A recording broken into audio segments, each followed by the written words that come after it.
स्वत्र धर्मो न तथा सतत्र कोह्यत्र हेतुः समयोऽथ देशः नोभौ सखे यत् शुभभावन्नुन्नम् तत्कर्म धर्मो किल देश काले।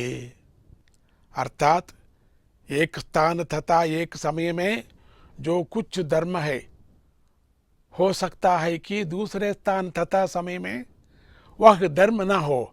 इसका कारण समय है या स्थान? हे मित्र, ये दोनों ही उसका कारण नहीं है। जो कर्म शुभ भाव से किया जाता है वह कर्म प्रत्येक देश काल में अखिल धर्म कहा जाता है। एक जंगल में एक मुनि एकाग्रता से तपस्या कर रहे थे। उसी जंगल में कुछ बदमाश एक स्त्री को छेड़ने लगा।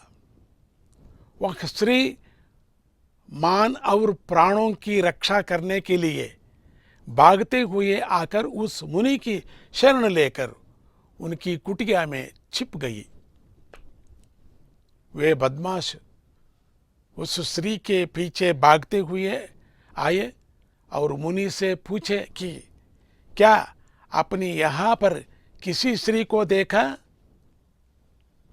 अगर मुनि सत्य बोलते होते उस स्त्री को मुश्किल होगा, और अगर असत्य बोले तो वह पाप है।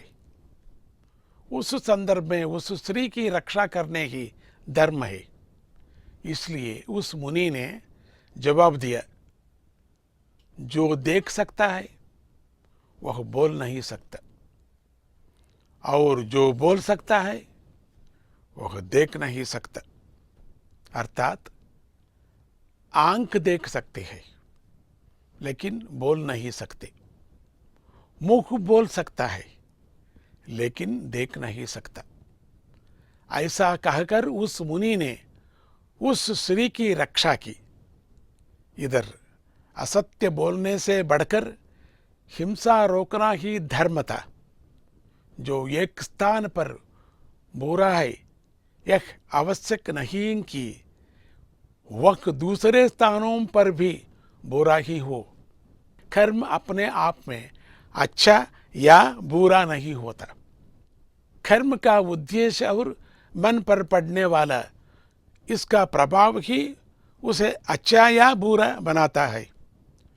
स्वार्थी उद्देश्य से किया गया कर्म अधार्मिक है और स्वार्थ रहित भाव से किया गया कर्म धार्मिक है। जय गुरुदत्ता, श्री गुरुदत्त।